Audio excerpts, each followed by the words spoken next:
Olá, estamos iniciando mais um programa Saúde e Qualidade de Vida aqui na TV Santa Maria, canal 19. O apoio cultural é da Unimed Santa Maria. Cuidar de você, esse é o plano. Pampeiro, família feliz. Odontologia Lauda, o implante que se transforma em sorriso. Hospital Astrogildo de Azevedo. A saúde que mais importa é a sua. E Ótica Anual. A nossa experiência é a sua maior garantia. Nosso endereço eletrônico para perguntas é saude@santamaria.tv.br. Os nossos programas sempre vão sábado ao meio-dia, domingo ao meio-dia e durante a semana em horários aleatórios. Você pode também assistir os nossos programas através do nosso site santamaria.tv.br. E hoje nós vamos falar sobre segurança no trabalho. Para tanto, está conosco aqui no estúdio Leandro Bellini, que é técnico de segurança do trabalho da Unimed, e o Márcio Taborda, que é técnico de segurança da Suclin. São dois tipos de trabalhos diferentes que esses dois técnicos de segurança exercem nas suas atividades. O Márcio apenas numa empresa, enquanto que o Leandro, através da Unimed, faz assessoria para diversas empresas. Eu, como médico do trabalho, sempre, em todo momento que posso, digo sempre que o técnico de segurança é a pessoa mais responsável, juntamente com o engenheiro de segurança, a evitar os acidentes de trabalho numa empresa. Mas o acidente de trabalho, muitas vezes, apesar de toda a segurança que a empresa tenha, poderá acontecer. Esse infortúnio pode acontecer. Eu queria começar contigo, Leandro, em relação ao acidente de trabalho. Quando é que nós caracterizamos um acidente de trabalho típico, de trajeto, e quando fica aquela dúvida se é um acidente de trabalho ou não é um acidente de trabalho? Dr. Renor, na verdade o acidente típico ele é aquele decorrente da atividade deste funcionário. Perfeito? Muito bem. Segundo a nossa legislação, acidente do trabalho é todo aquele que ocorre a serviço da empresa, que venha causar alguma lesão, sendo essa lesão incapacitante ou não. Ela pode ser permanente, pode ser temporária. Muito bem. E o acidente de trajeto é aquele que ocorre onde o trabalhador se desloca de sua residência até a empresa e da empresa para a residência. É claro que em alguns casos, às vezes, é difícil essa caracterização porque não há na nossa legislação algo específico para isso.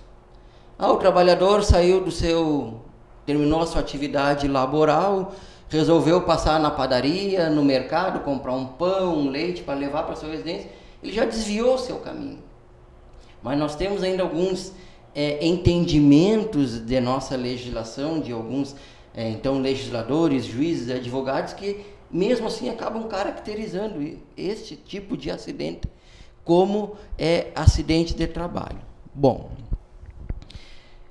como havia comentado, então, retomando, o acidente típico, nós temos aquele acidente com lesão, sem lesão, aquele acidente com perda de tempo e sem perda de tempo, e também temos o incidente, que também devemos atuar na prevenção em relação a esse incidente. Bom, muito bem. Pegamos um exemplo prático. Um pedreiro está abrindo uma canaleta onde vai passar a canalização da rede elétrica ou da rede hidráulica e acabou tendo uma fadiga muscular de tanto estar batendo. Hoje, é óbvio, a gente já tem os discos de corte, que executam esse trabalho, mas ele cansa de bater, corre as marretas, são pesadas, conforme a necessidade, é claro, e lá pelas tantas, então, bateu em seu dedo, bateu em sua mão. Houve ferimento? Houve uma hemorragia, vamos dizer assim? Não houve. Impede este de continuar trabalhando? Não o impede. Mas, porém, ele é um acidente de trabalho. Deve ser contabilizado, doutor Renor? Sim, para fins de estatística, ele deve ser contabilizado, sim. Só que daí também vai gerar o quê? Vai aumentar depois o FAP desta empresa. Embora que o FAP vai aumentar se houver afastamento, né? Se tiver absenteísmo desse trabalhador na empresa, né? O incidente em si não altera o FAP, um fator extremamente importante que aumenta a taxação do INSS para a empresa. Mas você colocou muito bem, Leandro, principalmente naquela dúvida que muitas pessoas têm do que era um acidente de trabalho típico e o que é de trajeto. E eu também, pessoalmente, como médico há tantos anos, eu sou médico há 35 anos, o Leandro foi meu aluno do CETISM há 22 anos, não tinha cabelo branco aquele tempo, acho que foi tanto acidente de trabalho que tu acompanhou. Na verdade, a gente tem que pensar o seguinte, há, na verdade, uma tentativa, muitas vezes, do empregador não registrar o acidente. E, por outro lado, muitas vezes, hoje, através de sindicatos e através do próprio trabalhador, não é, Márcio? Há uma tentativa de caracterizar a mais o número de acidentes. E, na verdade, quem está nesse trabalho é o técnico de segurança, o engenheiro de segurança e o médico do trabalho, que ele está equidistante, pelo menos deveria ser dessa forma, entre o empregador e o empregado. Na verdade, seria o algodão entre os cristais. Seria isso, né? Elo de ligação, né, doutor? Eu costumo dizer que o técnico de segurança, até é interessante a gente esclarecer, né? Por que nós escutamos mais falar em técnico de segurança e muitas vezes a gente não escuta falar na pessoa do engenheiro de segurança, do médico do trabalho, do enfermeiro do trabalho, do técnico de enfermagem do trabalho. Porque, na verdade, eu acredito, isso é um pensamento meu, deveria mudar a nossa legislação no enquadramento das empresas em relação ao número de funcionários para ela ter a obrigatoriedade de ter, sim, um técnico de segurança dentro desta empresa para trabalhar o quê? Trabalhar a prevenção. E não adianta, nós temos... Esse é o primordial. Se a gente quer uma qualidade de vida, não é só na nossa residência que a gente tem, não é só no final de semana de estar com a nossa família. É importante e deve ser, e é muito importante. Mas nós temos que ter também uma qualidade dentro do nosso ambiente de trabalho. Que ali é que muitas vezes é o ganha-pão deste trabalhador e é ali que ele tem que se sentir bem. É ali que ele tem que se sentir seguro. E ele se sentindo seguro, ele vai conseguir dar mais de si, ele vai conseguir produzir mais, vai ser bom para ele e vai ser bom também para a empresa. E para a comunidade toda, como um todo. Né?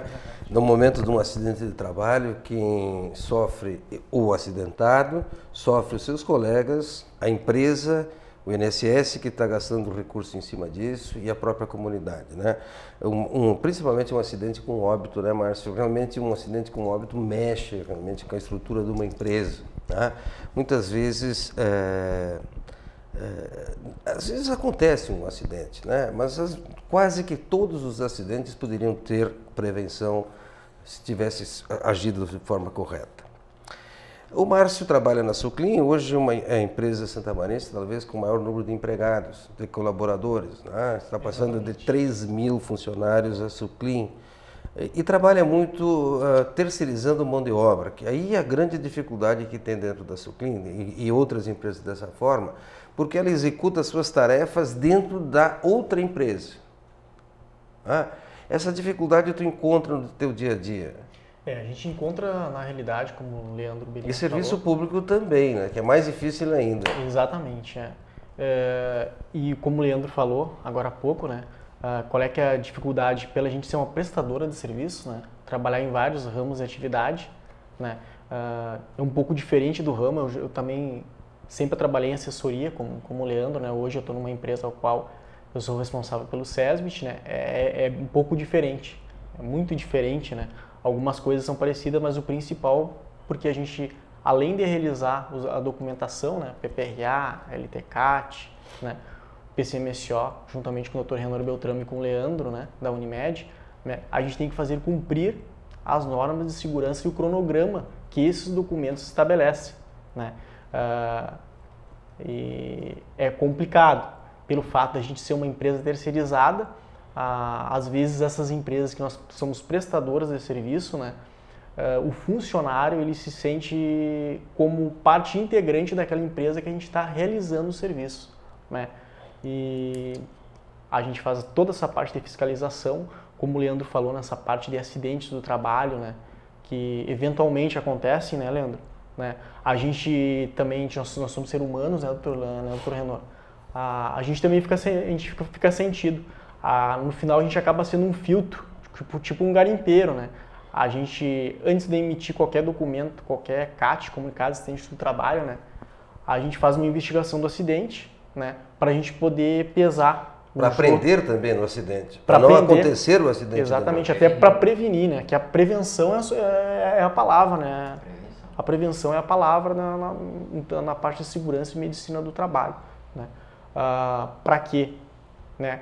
Para a gente prevenir e também para a gente comprovar, né, se realmente houve o acidente, se teve testemunha, como foi, o horário que foi, né, e como a gente presta, como o Dr. Renor falou, a gente presta serviços terceirizados, né, ao responsável pelaquela empresa também poder realizar a documentação juntamente com a Sulclean, né? No caso, seria interessante nós conversar um pouco sobre CIPA, né?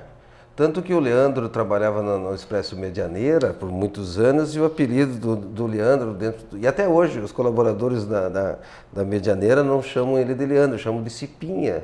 É verdade. Isso é interessante, a gente passa pelas empresas e cria tantos amigos, né? Eu tenho algumas empresas que eu sou médico há tantos anos, né? No caso da Pampeiro, eu sou médico da Pampeiro, médico do trabalho há 35 anos da Pampeiro. É um tempo, é uma vida dentro daquela empresa, né? E a gente cria vínculos com os nossos colaboradores. CIPA, quando uma empresa tem que ter CIPA, Leandro? Dr. Renor, a empresa, toda empresa, quando ela é constituída, ela recebe lá junto à Receita Federal, ela tem que constituir, então, um CNPJ, perfeito. Isso é para pessoa jurídica. No caso de uma pessoa física, ela tem um SEI. Muito bem.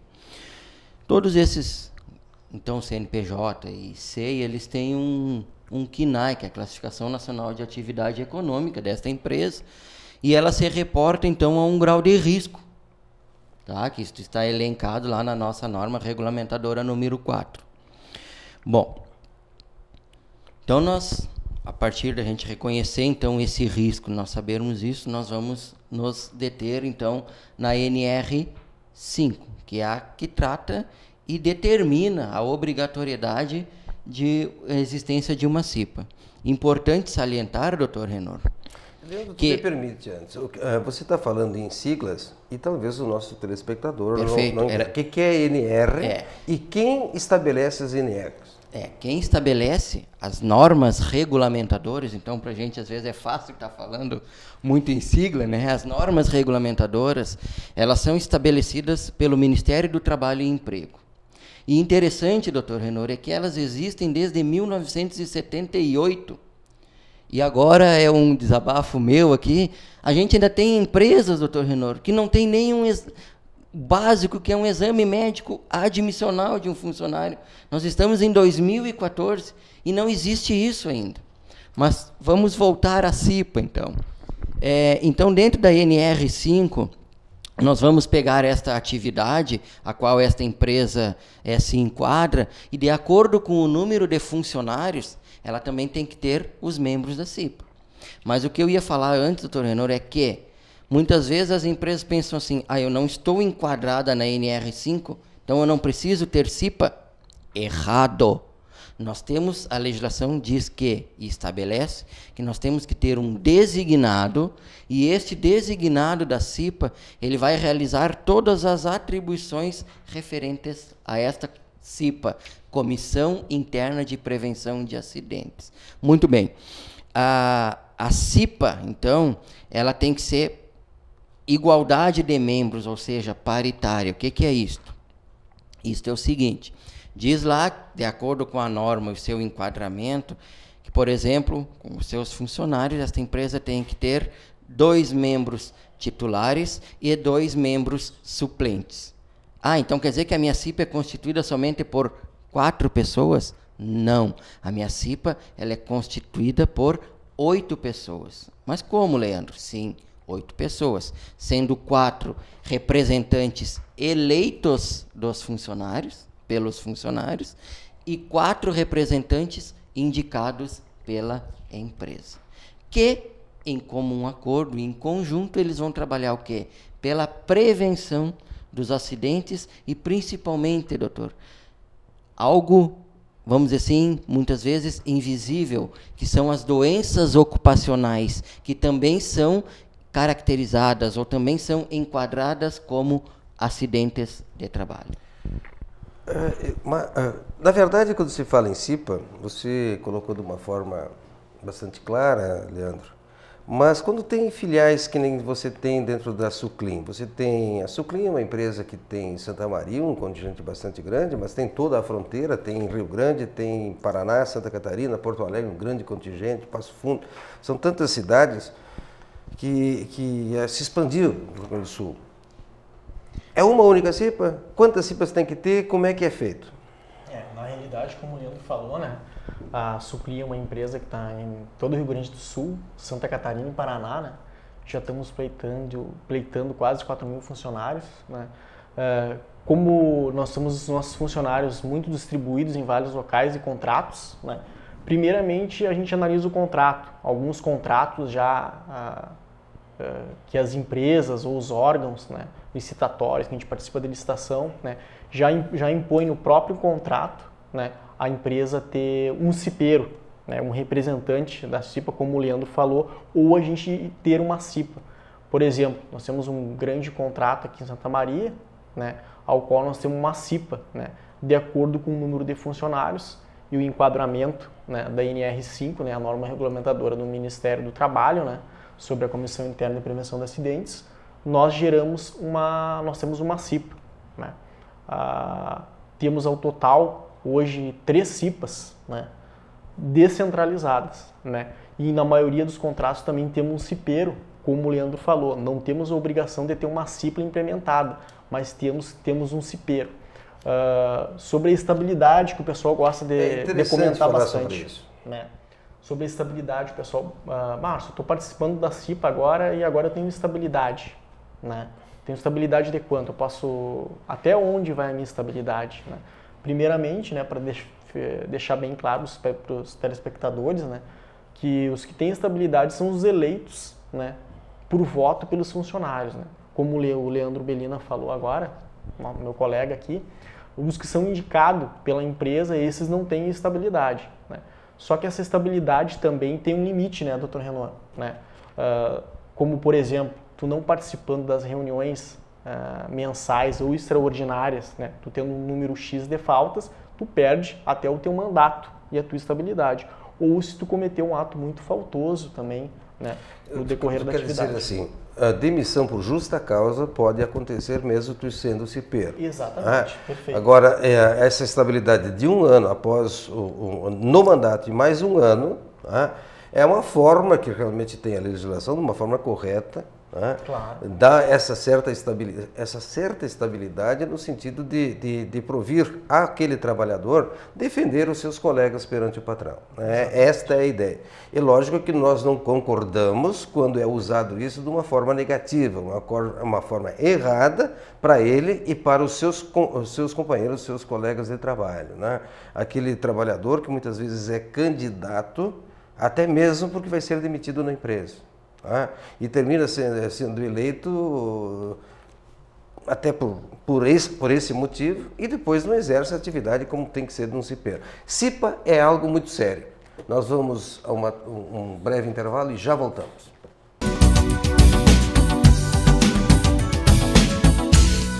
A revolução em design e tecnologia já chegou na Pampeiro.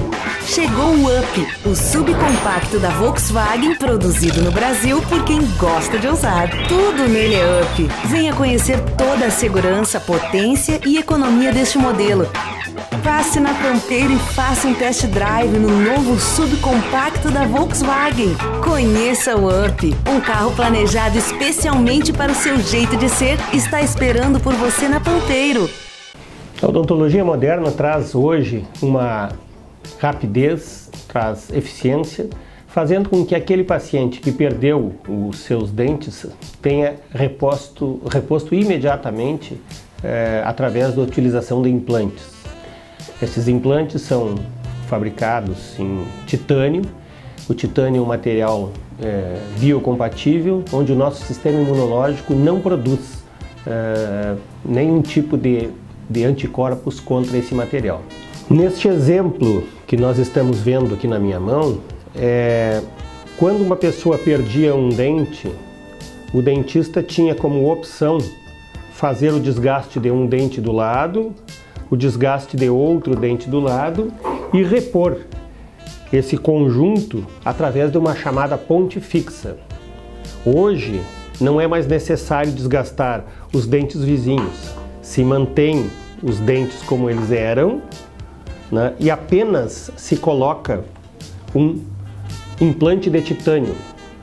Este implante de titânio, uma vez colocado, pode receber sobre si uma prótese fixa, parafusada, repondo aquele dente que inicialmente foi perdido sem o preparo dos dentes vizinhos.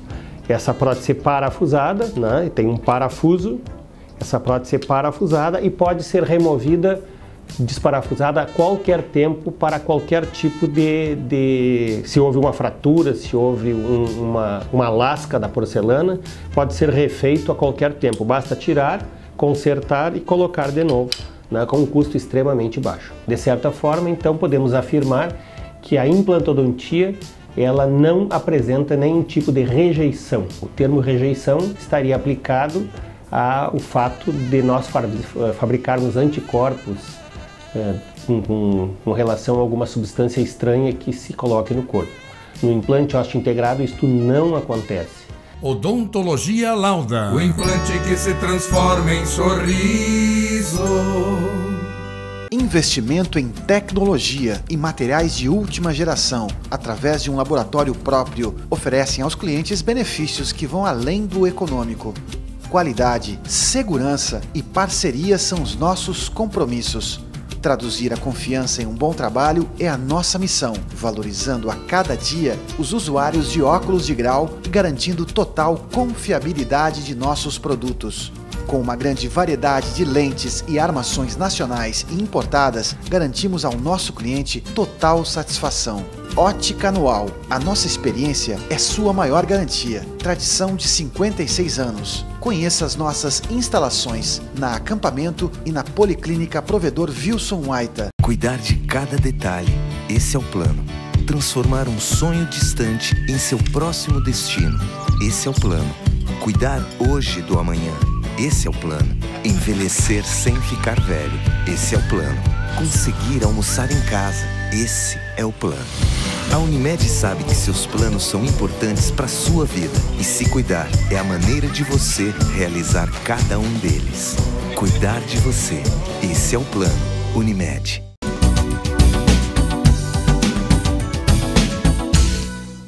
Estamos de volta com o nosso Saúde e Qualidade de Vida aqui na TV Santa Maria, canal 19. O apoio cultural é da Unimed Santa Maria, do Hospital Astrogildo de Azevedo, da Ótica Anual, da Pampeiro e da Odontologia Lauda. Estamos conversando hoje sobre segurança do trabalho. Eu, como médico do trabalho, é o meu dia a dia pensar em segurança, pensar na saúde, nas doenças ocupacionais e na saúde do trabalhador.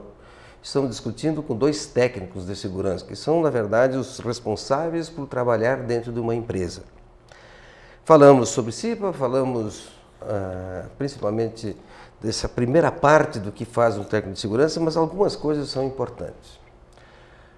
EPI, Equipamento de Proteção Individual. Em primeiro lugar, somente vamos usar equipamento de proteção individual quando a empresa realmente necessita do uso de equipamento. O que a gente vê muitas vezes, Márcio e Leandro, em que a atividade não tem risco E termina se colocando e obrigando um trabalhador a exercer a sua atividade usando equipamento de proteção individual. Não vai dar certo, vai dar sempre litígio entre o empregador, o empregado e principalmente o técnico de segurança. Equipamento de proteção individual, quando as outras medidas não forem possíveis, elas têm que ter algumas características. Márcio, o que é CA? Vamos começar no básico. O que é um equipamento de proteção individual e o que é CA? Ok. De acordo com a atividade exercida pelo colaborador, né, pelo funcionário, como o Dr. Renor falou agora, né, de acordo com o PPRA, né, o Programa de Prevenção de Riscos Ambientais, normalmente esse levantamento é feito por nós técnicos, né, Leandro? Realizamos uma avaliação na frente de local, a descrição da atividade desse funcionário e passamos para o PPRA, né? Nesse PPRA vai ter os riscos que o funcionário vai estar exposto, né? O risco físico, químico, biológico, né? Vai ser realizada medições com os equipamentos, né? De acordo com o risco, né? Por exemplo, risco de ruído. Vamos utilizar um dosímetro, realizar uma dosimetria ou um decibelímetro, né? Para ver realmente o ruído que aquele funcionário está exposto durante a sua atividade. Bom, foi identificado que o ruído... Me permite agora, como médico do trabalho, para mim PPRA com decibelímetro não é PPRA, tá? Nós temos que usar dosímetro mesmo, tá? Que é uma dosagem durante a jornada de trabalho, colocado em picos, pode ser, se você for com decibelímetro, eu estou falando agora para os empregadores mesmo, se tiver um PPRA com decibelímetro, e muitas vezes até o próprio auditor fiscal do Ministério do Trabalho não entende dessa forma, por falta de conhecimento, tá? Se você for com decibelímetro, vai ter momentos dentro da empresa que vai ter um pico de 90 decibéis. Exatamente. Mas na sua jornada de trabalho, a intensidade sonora nunca vai lesionar uma orelha interna, porque esse indivíduo não tem a dosimetria lá de 78 decibéis, 65 decibéis muitas vezes, e lá ele dá uma martelada, o trabalhador dá uma martelada numa lata e vai lá 90 decibéis, né? E isso não pode acontecer, porque senão, muitas vezes, ele vai pagar a insalubridade do empregador, né? Vocês são entrevistados, mas desculpe, essa aí entrou na minha área, né? Vai pagar a insalubridade e depois o INSS não vai reconhecer de forma correta, né? Então, de forma correta, o INSS não vai aceitar para aposentadoria especial. Então, para que fazer isso? Exatamente. Né? O que acontece, até há umas semanas atrás, eu e o Leandro estávamos conversando até sobre um assunto parecido com esse, né, Leandro? Né? Sobre as medições, né? Que para realizar o PPRA, eles estão, alguns técnicos, não são todos, principalmente os que estão se formando agora, ou quem não busca até se atualizar, né, Leandro? Tem que estar sempre atualizando como qualquer outra profissão, né, doutor Renor? Tem que estar sempre buscando a informação, sempre se atualizando. PPRA sendo utilizado decibelímetro, né, que não dá a condição real de trabalho. Que o decibelímetro ele te dá uma avaliação instantânea. Instantânea, né? exatamente. Naquele momento, e muitas vezes, quando a gente vai fazer um laudo de insalubridade, ou até um LTCAT, ou isso às vezes também... Leandro, eu fico com vergonha dos laudos de insalubridade que fiz no passado, quando usava o decibelímetro na orelha do paciente. E o que a gente fazia naquela oportunidade, né, doutor Renor? Vai esmirilhar uma lata, vai cortar uma lata, e aí realmente o ruído extrapola, e não é uma avaliação, vamos dizer assim, que nós vamos ter correta. Exatamente. E a dosimetria ele faz isso, justamente, ela é uma média ponderada, então ocorre a te dar essa... Pega os níveis, como o Dr. Renor disse, elevado, pega os níveis medianos e os níveis mínimos. E a ausência de ruído também. E aí a gente tem uma média projetada para essas 8 horas de trabalho e que, na verdade, é a média real. Exatamente. Mas como nós estávamos falando dos IPIs, dos CA, dos CAs, dos IPIs, né? O IPI vai ser indicado para o funcionário que realizar de acordo com a sua função, né? Todo IPI, alguns exemplos, né? Capacete, luva, máscara, óculos, né, doutor Renor? Todos os equipamentos de proteção individual têm que ter o CA, Certificado de Aprovação do Ministério do Trabalho, né? Aí eu costumo dar esse exemplo nos treinamentos que a gente realiza, né, que eu e o Dr. Renor vamos montar uma empresa de calçados e vamos vender aqui no Rio Grande do Sul, né, no Brasil, só que não é tão simples assim, né? Todo equipamento de proteção, para ele ser homologado como equipamento de proteção e receber o CA, ele tem que passar pelo teste de qualidade junto ao órgão fiscalizador, no caso, o Ministério do Trabalho, né? Ao qual ele vai passar pelos testes de qualidade. Se sendo aprovado, ele vai receber o CA. Esse CA não é nada mais, nada menos que um número, que é o registro dele junto ao Ministério do Trabalho. Só que até esse CA desse calçado, ele tem um período de vida útil, né? Esse CA, pelo fabricante, que existem vários, tá? Eles têm que ser renovados. Onde é que eu posso consultar, né, a validade desse CA? No próprio site do Ministério do Trabalho. Tem um campo de consulta do CA, coloca a numeração do teu equipamento, ou do teu calçado, do teu óculos ou da tua máscara, e vai gerar o prazo de validade para quê? Né? Para quais os riscos que ele protege um trabalhador. O importante, se me permite, do EPI, é o fator, muitas vezes, o caro muitas vezes não é bom e o barato também não é bom, ou vice-versa. Ou o barato é muito bom e o caro também é muito bom, né? Às vezes nós vemos assim empresas que vendem e comercializam equipamento de proteção individual de má qualidade, que está sendo colocado, apesar de ter CA, é má qualidade sim que está no mercado. Acho que concordam comigo, né? A gente vê algumas coisas assim que uma botina de segurança que, por favor, ninguém vai conseguir usar aquilo. Como é que tu vai usar 8 horas aquela botina, né? Aí eu sempre digo nas empresas em que eu dou assessoria e sou médico coordenador, se vários trabalhadores não estão gostando do equipamento e não conseguem se adaptar, o equipamento realmente não presta. Certo? Agora, se num grupo no caso da Suclin, de 4 mil funcionários, quase 4 mil funcionários, tem 2 ou 3 que não querem usar aquela botina, por certo tem alguma coisa que está equivocada nisso aí. Né? É verdade. Por isso, doutor Renato, que o equipamento de proteção individual, ele tem que ser o último mecanismo, vamos dizer assim, de proteção ao trabalhador. Claro. Tá?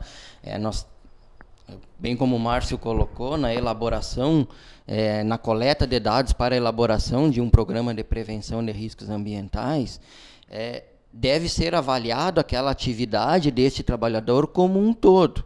Ou seja, o tempo em que ele fica exposto a determinado agente, qual a intensidade deste agente. E se houver a possibilidade, nós temos que enclausurar, às vezes uma simples manutenção num motor ou numa máquina, a gente acaba eliminando esse risco, que é o objetivo mesmo desta prevenção.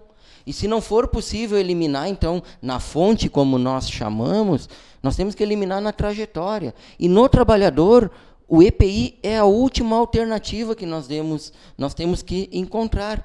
E o que a gente vê normalmente? É a primeira alternativa. Por ser de fácil alcance, fácil alcance no sentido de nós termos hoje empresas que comercializam os equipamentos de proteção. O que antes a gente, quando eu me formei, então podemos dizer que nós tínhamos 2, 3 e até mesmo dificuldade. A grande maioria dos equipamentos de proteção individual, vamos dizer assim, os melhores, como o senhor colocou, tinha que vir de Porto Alegre. Hoje não. Hoje nós encontramos esse tipo de equipamento em Santa Maria. Só que tem que ficar claro aos telespectadores que nós temos que primeiro agir na fonte. Na fonte que está, vamos dizer assim, que poderá ocasionar uma lesão a esse trabalhador. E depois sim nós atuarmos nele. E aí é claro, aí nós já entramos também na questão do Programa de Controle Médico de Saúde Ocupacional, que também, com a sua permissão, é uma ferramenta onde nós podemos avaliar a saúde desse trabalhador, até para saber se aquela medida preventiva que foi adotada, ela está sendo eficiente. Você está dando um exemplo bem típico para ruído, né? Se a empresa tem um agravamento através do exame audiométrico que é obrigatório, isso é uma comprovação que o trabalho de prevenção não está sendo bem feito. Perfeito, é isso mesmo. Então, essa audiometria, aí o senhor como médico do trabalho, juntamente com o técnico e o engenheiro, nós temos que encontrar uma outra solução para quê? Para não causar dano à saúde desse trabalhador. Né? Claro, aí o senhor sabe tão bem quanto a gente, depende a suscetibilidade de cada um, etc. Enfim, mas nós temos que atingir o objetivo desta prevenção lá na fonte geradora deste risco, deste agente que vai ocasionar, muitas vezes, o afastamento desse trabalhador. Aí nós retornamos lá no início a emissão de uma comunicação de acidente de trabalho, e aí prejuízo tanto à empresa, financeiro à empresa, aos cofres públicos e também à comunidade como um todo.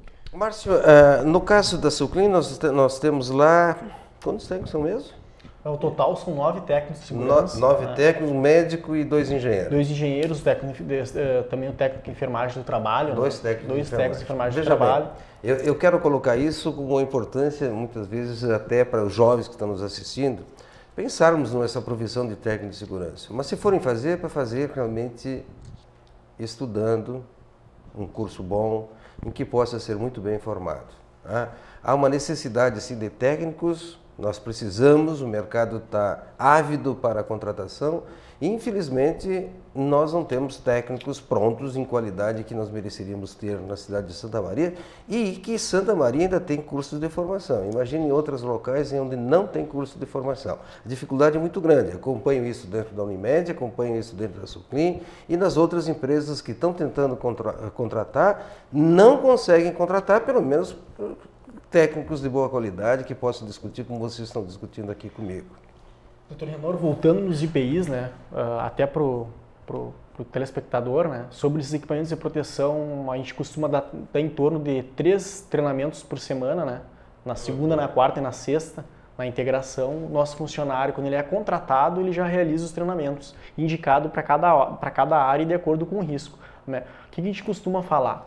Que todo equipamento de produção tem que ser oferecido gratuitamente, sem nenhum custo, né, ao colaborador, né, em excelente estado de conservação, com o CA, e a empresa tem que fazer cumprir as normas de segurança. E vem relatos ainda, Leandro, para nós, como tu falou, né, as normas são de 1978, então elas têm 37 anos agora, né? E nós estamos em 2014 e ainda tem relatos nos nossos treinamentos, na segunda, na quarta e sexta, de funcionários hoje da Suclin que trabalhavam em outras empresas e falavam, pô, Márcio, a gente dá essa liberdade para eles virem conversar, né? Para eles virem trocarem ideias com a gente. Eles falam, pô, na empresa que eu trabalhava anteriormente, eles me cobravam calçado, eles me cobravam a máscara, eles me cobravam a luva, né? E quer dizer, não há 20 anos atrás, a coisa agora, de agora, desse ano, né? Coisas que ainda acontecem, ainda no ano de 2014, né? Que o IPI é cobrado do funcionário, coisa que não pode, tem que ser fornecido gratuitamente, e a empresa, em contrapartida, tem que fazer o quê, né? Tem que fazer cumprir a norma também, exatamente, né? Márcio e Leandro, você está colocando de uma forma perfeita. É o direito do trabalhador? Não. É a obrigação do empregador a dar o IPI, mas também é obrigação do trabalhador, tá, usar o equipamento de proteção individual. Exatamente. Se lá o Leandro trabalha lá dentro da Unimed e num local de risco e se nega a usar o equipamento de proteção individual, o que o empregador tem que fazer? Doutor, se o Márcio me permite responder e me ajudar, é claro. A nossa legislação ela é bem clara quanto a isso, tá? Isso é bom para os nossos juízes estarem ouvindo isso, porque a dificuldade que nós temos, nós como da área de segurança, fazer isto acontecer. Tá? Aquilo que tu vai falar agora. Depois de todas essas, vamos dizer assim, colocações que a gente fez no sentido de quando fornecer o equipamento de proteção individual após tudo isso, e principalmente ao treinamento, a questão do protocolo de que eu estou entregando este treinamento. Bom, o funcionário está se recusando a utilizar. Muito bem. Vamos fazer o quê? Adverti-lo. Certo? Num primeiro momento, verbalmente. Num segundo momento, nós vamos adverti-lo, sim, por escrito. Ah, mas Leandro, o meu funcionário se recusa a assinar essa advertência. Não tem problema, doutor Renor. Nós pegamos o colega que está ao lado, duas testemunhas, ou 3 testemunhas, enfim, e eles vão assinar como testemunhas. Terceiro momento, vamos dar uma suspensão para este. E aí sim, em um último momento, uma justa causa. A legislação trabalhista, de acordo com a CLT, ela permite ao empregador, claro que é complicado isso, é muito complicado, a gente sabe, mas não é impossível, e deve-se acontecer isso, porque senão esse funcionário, ele pode, importante salientar, o equipamento de proteção, ele não evita o acidente de trabalho, tá? Mas nós estamos amenizando uma situação, né? E isso permite, sim, ao empregador, então, utilizar esta ferramenta, que é uma demissão, por justa causa. Isso nós podemos colocar assim, os presidentes de sindicatos e os próprios membros da CIPA auxiliarem os técnicos de segurança e auxiliarem os seus colegas. No momento que defende um colega que não está usando equipamento de proteção, ele está indo contra esse colega. Ele está indo contra a saúde do seu colega, e isso é um equívoco total. Eu já tive uma oportunidade uma vez de fazer uma perícia judicial em ruído, num engenho de arroz, em que o pessoal isso há muitos anos, isso não acontece mais agora, em que o presidente do sindicato pediu para todos os funcionários não usar o equipamento de proteção para caracterizar como insalubridade. Isso não se aceita mais, isso é um equívoco e que deve ser combatido. Nós vamos ao intervalo e já voltamos.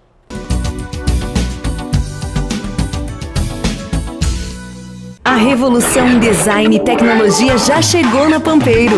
Chegou o Up, o subcompacto da Volkswagen, produzido no Brasil por quem gosta de ousar. Tudo nele é Up. Venha conhecer toda a segurança, potência e economia deste modelo.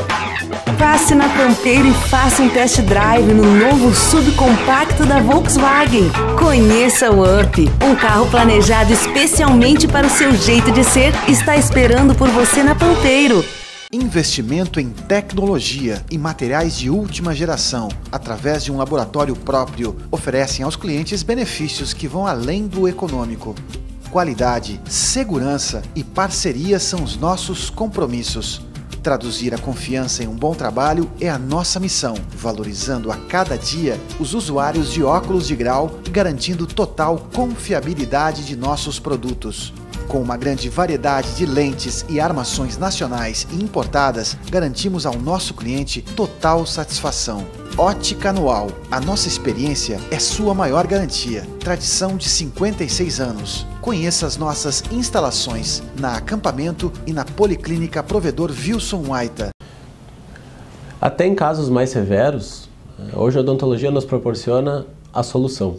Pegando um caso no atentado total, ou até mesmo um usuário já de próteses removíveis totais, a gente tem a possibilidade de tratamento, né, a partir de um exame clínico inicial, de radiografias, de conseguir, então, com a instalação dos implantes, né, e entabular o tratamento de forma fixa, né, sendo que o paciente irá ter novamente a sua dentição fixa, né, tirando todos aqueles senões da prótese removível, como a gente pode ver nas fotografias finais desse tratamento. Um usuário de prótese total veio em busca de um tratamento para retomar a sua segurança. Frente a um caso que nós reabilitamos, a gente devolveu então ao paciente todas aquelas mazelas que ele vinha trazendo com as suas próteses antigas. Então a gente restabeleceu a sua estética, sua autoestima e, com certeza, sua segurança. Odontologia Lauda. O implante que se transforma em sorriso. Cuidar de cada detalhe, esse é o plano. Transformar um sonho distante em seu próximo destino, esse é o plano. Cuidar hoje do amanhã, esse é o plano. Envelhecer sem ficar velho, esse é o plano. Conseguir almoçar em casa, esse é o plano. A Unimed sabe que seus planos são importantes para a sua vida e se cuidar é a maneira de você realizar cada um deles. Cuidar de você, esse é o plano. Unimed.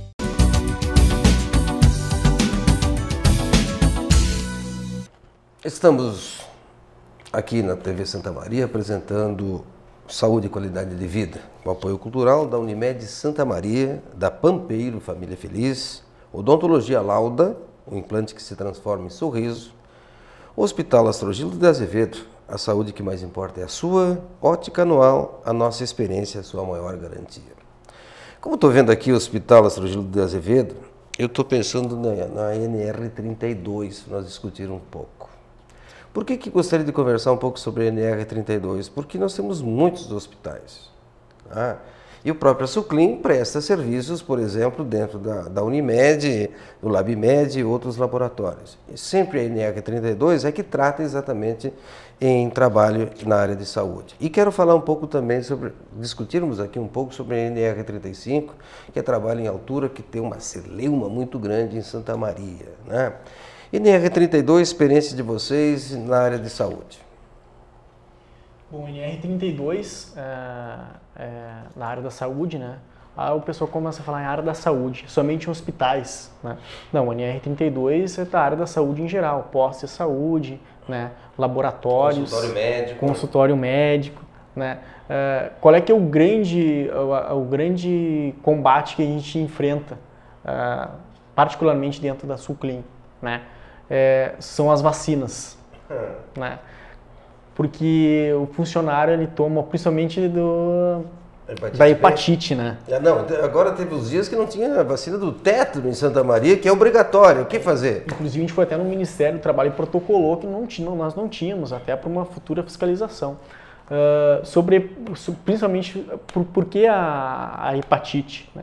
Porque a hepatite toma a primeira dose hoje, dali a 30 dias tu toma a segunda, e dali a 6 meses depois da primeira dose, toma a terceira dose, né?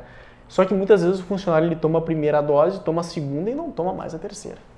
Quando não foi demitido. Quando não foi demitido. Ou pediu demissão. Né? E esquece de tomar. E para te controlar isso através da carteirinha de vacinação, né? É um dos embates que a gente enfrenta, né?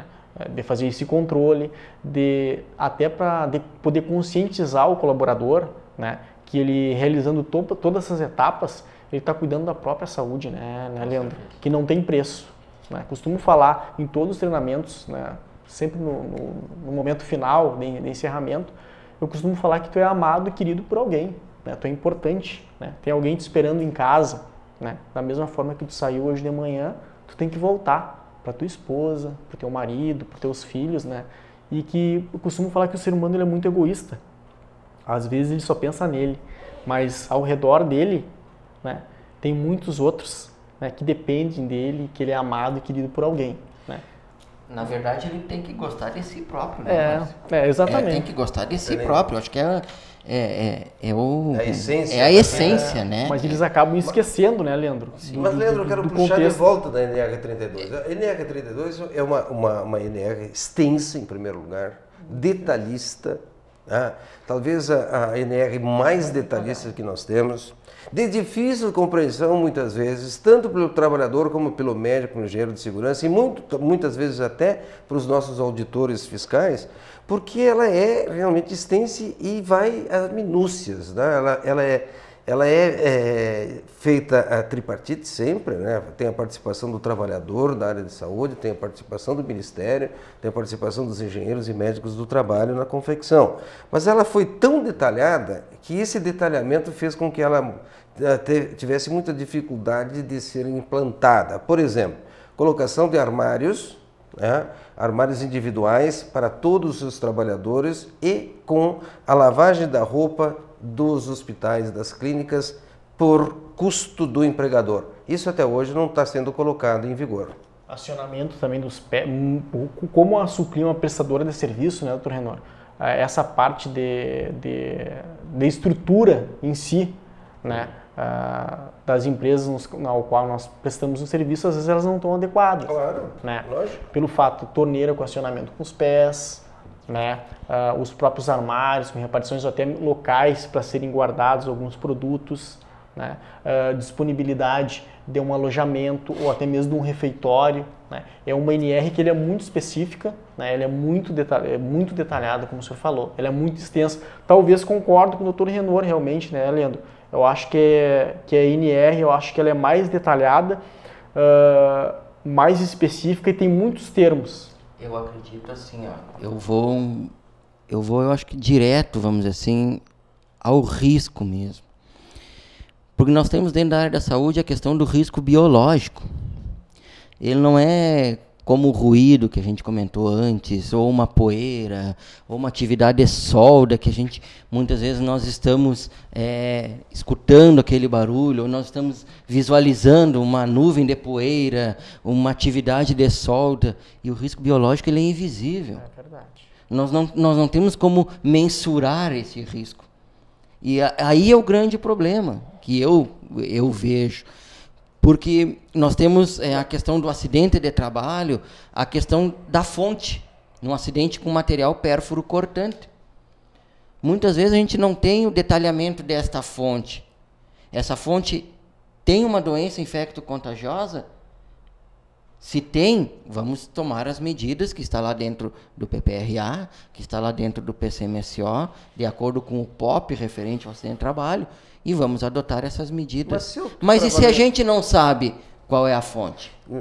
E se eu estou prestando serviço numa empresa que nem tem POP? Mas eu estou prestando serviço, a minha empresa tem que ter esse POP. Por exemplo, desculpa eu estar pegando o exemplo da Sulclean. A Sulclean está trabalhando dentro de uma outra empresa, essa outra empresa não tem POP, mas a Sulclean tem que ter o POP. Claro. Então ela vai obedecer ao POP dela. Certo? Mas o que acontece? Tem um detalhe também dentro do NR32, né? O próprio PPRA, como a gente falou anteriormente, né? No caso, como a gente é uma empresa contratada, a gente vai estar trabalhando dentro de uma outra empresa, o PPRA da área da saúde, ele tem uma especificação. Ele tem que ser baseado no PPRA da contratante. Né? Só que o que acontece? Muitas vezes, doutor Renan, quem nos contrata não disponibiliza ou até não tem. Quem trabalha em serviço público, isso é verdade.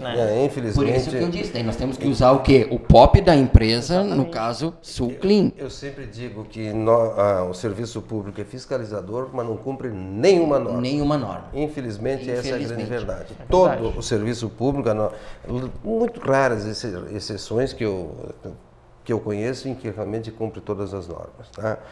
Na área de saúde, nós temos uma dificuldade muito grande e caracterizamos sempre pelo local de trabalho como risco à saúde e dando insalubridade em 20%.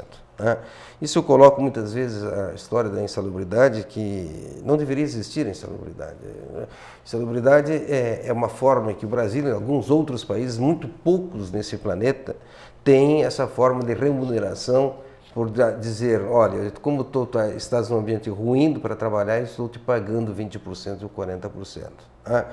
Então eu vejo assim, um enfermeiro, uma técnica de enfermagem, ou o próprio médico contratado, um cirurgião, ele muitas vezes tem as suas roupas salpicadas de sangue, que é o normal isso. Num parto, por exemplo, com todo o equipamento de proteção, e a insalubridade é 20%. E muitas vezes querem impor 40% para ambientes que absolutamente não tem, nem colocando até em dúvida se tem insalubridade, por invenções e por pensamentos retrógrados que ainda existe nesse país, em que devemos dar insalubridade e periculosidade. Muito pelo contrário. Nós temos que dar salário. Isso sim, eu defendo todo momento. NR35, Leandro e Márcio. NR35 trabalha em altura, uma norma regulamentadora nova, não tão nova, mas está sendo começada, fiscalizada, graças a Deus existem essas normas, né? Por exemplo, ancoragem que nunca existiu, linha de vida, né? Os nossos... Por certo, esse edifício aqui, o edifício da Cassisme, quando foi construído, não tinha linha de vida nenhuma, né, para fazer isso. E aí, muitos acidentes na construção civil aconteciam realmente por não ter as normas sendo cumpridas. O que mudou? Os dois? Eu acredito assim, como todas as normas, eu gostaria de citar isso, todas. Está havendo um entendimento, vamos dizer assim, da comissão tripartite. O que é essa comissão tripartite? São trabalhadores, são empregadores e é o governo. Eles estão discutindo mais essas normas regulamentadoras. Isso podemos dizer de uns 15 anos para cá. Tá? Tarde, até acredito que tarde, mas estão discutindo. E como eu vejo a questão da NR35 hoje? Tá? mais uma ferramenta para a segurança do trabalhador. Só que existem alguns órgãos, e principalmente o Ministério do Trabalho, nós estamos desvirtuando um pouco essa questão da prevenção. Não que a gente não devemos utilizá-la, não é isso. Devemos sim. A questão de cintos de segurança, a questão de, como nós falamos, linha de vida, trava-queda, principalmente treinamentos. Mas existe a questão, muitas vezes, de exames médicos, que a gente vê em algumas situações em que estão exigindo do trabalhador para que ele possa realizar o trabalho em altura, sendo que muitas vezes são exames que acabam não condizendo com a realidade deste trabalhador. Ele já vem muitas vezes com alguns problemas de saúde, mas esse problema de saúde não o impede de realizar a sua atividade, que é trabalho em altura. Ele pode? Sim, pode, mas para isso ele tem que estar bem seguro, porque senão ele vai ter um acidente de trabalho. Você tá querendo colocar, Leandro, da seguinte forma: alguém que caiu do 10º andar, ele não caiu por problema de saúde, ele caiu por falta de segurança. Ele não vai, um pintor que vai cair do andaime, ele não caiu porque deu um infarto, ele caiu porque ele não estava com o cinto. É isso? É isso. Concordo contigo realmente em cima disso. Existem alguns exames, na verdade, em que o médico pode colocar no PCMSO, tá? Mas eu concordo contigo também, que alguns exames estão sendo colocados de uma forma aleatória, sem técnica médica nesses exames. Por exemplo, eletroencefalograma. Até esses dias aqui, conversamos com o doutor Itiberê Oliveira, e ele disse: por favor, não fique impedindo tanto o eletroencefalograma em pessoas rígidas e normais. Tá? Nós não temos nem tempo para fazer isso. Ou faz um na vida e nunca mais. Não vai fazer 6 em 6 meses, o anual, que isso é perda de tempo, perda de dinheiro, e o custo da obra final vai ser mais caro, até pelo número de exames que é feito. Concordo com ele, assim como o eletrocardiograma. Se eu estiver lá na Unimed, num plantão, fazendo exame médico, num trabalhador, num pedreiro que está hipertenso, uma hipertensão mesmo, eu vou impedi-lo de trabalhar, é lógico que eu vou impedi-lo. Agora, eu não posso impedi-lo definitivamente. Eu tenho que tratá-lo, porque se eu for fazer com que ele não trabalhe mais por uma hipertensão ou por uma arritmia cardíaca já avaliada pelo cardiologista, eu vou ter muita gente que vai estar no INSS e ele é trabalhador. Como é que eu vou poder chegar para um trabalhador, um pedreiro, e dizer: a partir de agora tu pode ser pedreiro, mas só pode ser pedreiro na primeira laje? Quem é o dono da empresa que vai ficar com esse trabalhador? Nós temos que ver esse lado social também. Se nós não fizermos isso, olha, gente, assim, aí não é se fazer medicina do trabalho e fazer segurança. Entra a questão muito do fator aí projeto. Tá? A gente trabalha em altura, vai concretar uma laje. Por que esse trabalhador que tem, pegando o seu exemplo, uma hipertensão, ele não pode estar lá em cima da laje ajudando numa concretagem? Ele não pode chegar na periferia desta laje. Leandro, desculpa, se ele é hipertenso, ele não pode estar trabalhando, ele tem que estar sob cuidado médico. Perfeito. Mas dá um outro exemplo. Outro exemplo, então, um eletrocardiograma alterado. Pode trabalhar? Pode.